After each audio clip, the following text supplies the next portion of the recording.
2012. Climate change made headlines. Countries struggled between turmoil and transition, putting the United Nations to the test to negotiate peace and define a future we want for all. In Syria, violence spiraled out of control. Fighting and human rights abuses by government and opposition groups left, according to some estimates, over 40,000 people dead and forced hundreds of thousands to flee. UN Secretary General Ban Ki-moon. We must stop the violence and flows of arms to both sides and set in motion a Syria-led transition as soon as possible. The UN Security Council could not agree on action to stop the bloodshed. US Secretary of State Hillary Clinton. The international community should say with one voice, without hesitation or caveat, that the killings of innocent Syrians must stop and a political transition must begin. But some argued for caution. Russian Foreign Minister Sergei Lavrov. There is no doubt whatsoever that the Syrian authorities bear a huge share of responsibility for the situation. But one shouldn't ignore the fact that for a long time now they have been fighting not unarmed men, but combat units such as the Syrian Free Army and extremist groups including Al-Qaeda. Syria's UN ambassador, Bashar al-Ja'fari, accused some council members of actually fueling the flames. The same countries are undermining my country's sovereignty by encouraging terrorism and by supplying and providing all types of logistical and political support to armed groups in Syria. The joint special envoys of the UN and the Arab League, Kofi Annan and later Lakhdar Brahimi, presented plans to end the violence and start dialogue.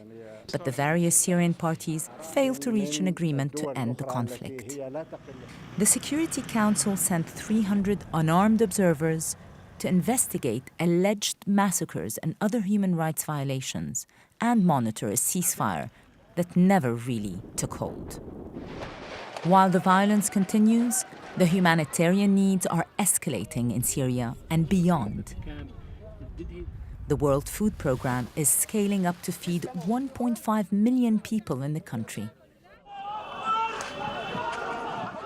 In Gaza, a new cycle of violence erupted after months of standstill in negotiations between the Palestinians and the Israelis. Secretary General Ban Ki-moon headed to the region to personally appeal for a ceasefire. In late November, a great majority of countries approved a UN General Assembly resolution to elevate Palestine to a non-member observer state at the UN. Libya saw its first free and transparent elections in half a century. The UN Development Programme assisted in setting up voting booths and ballot boxes. While the UN Mine Action Service removed 180,000 explosives all over the country to help create stability and prevent arms smuggling across the region. Instability and turmoil in nearby Mali. After a military coup toppled the government, Islamic jihadists used the power vacuum to occupy the country's north. Refugees have flooded the Sahel region, which is suffering from drought and pervasive poverty. The African Union urged the UN Security Council to endorse military intervention to free northern Mali from the extremists. African Union's permanent observer to the UN, Antonio Tete. Mali is at crossroads. Time is of essence. We need to act fast and to send a clear and strong message on the resolve of the international community and its support to the African-led efforts. In the eastern part of the Democratic Republic of the Congo, renewed fighting between government forces and rebel troops left 2 million people displaced and 1 million vulnerable children at even greater risk. As rebel soldiers advanced on the city of Goma in late November, the UN peacekeeping mission deployed attack helicopters to help the National Army protect civilians amid the violence. A first birthday for South Sudan as diplomatic efforts by the UN Security Council helped to ease tensions with neighbor Sudan over unresolved issues such as its borders and oil production. U.S. Ambassador Susan Rice. The agreements that were signed last week in Addis on security, oil, finances, nationality, and trade issues were very important and potentially historic. Nuclear worries about Iran, as world leaders continue to question the country's uranium enrichment program. Israeli Prime Minister Benjamin Netanyahu. A red line should be drawn right here.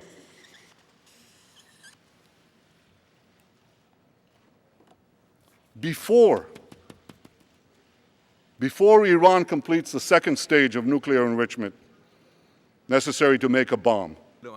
Iran insisted on the peacefulness of its nuclear program, and President Ahmadinejad accused the General Assembly of applying double standards. The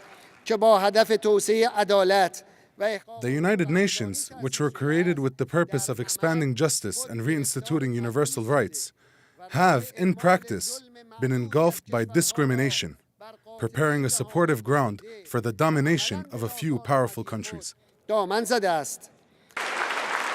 Myanmar's Nobel laureate and pro-democracy activist Aung San Suu Kyi received a hero's welcome at the UN in Geneva and New York.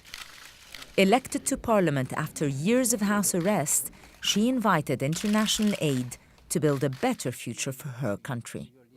If we all want to achieve genuine democracy for Burma, we have to learn to work together.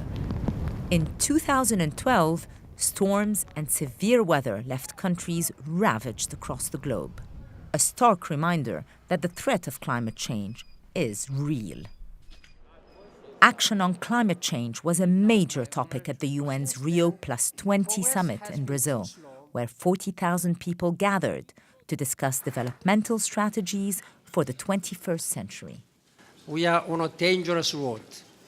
We cannot continue to burn and consume our ways to prosperity at the expense of world's poor and the global environment. My message to world leaders is clear. Sustainable development is an idea whose time has come. At the summit, 191 countries agreed on an outcome document called A Future We Want. A future that has already started in Indonesia, where the UN-inspired project Teens Go Green motivates students from all over the country to make environmental protection a priority. We have to work on changing our mindset. If teenagers get to know the issues, then we can keep the commitment to the environment going in the future. Young people everywhere are contributing to the changes, but no one more so than the year's youngest and possibly greatest hero, Malala Yousafzai, a 15-year-old girl from Pakistan who survived an assassination attempt by Taliban gunmen, who accused her of promoting education for girls. The terrorists showed what frightens them most, a girl with a book. 2012 will be remembered as a complex and challenging year for the United Nations. Conflict, poverty, natural disasters, terrorism, and human rights violations continue to plague humankind. The United Nations remains the global forum for discussing and solving some of the world's most difficult problems. Carrying the torch for all these issues, Ban Ki-moon, at the Olympics in London, implored the world to keep the fire burning for tolerance, peace, and harmony, for the future we want.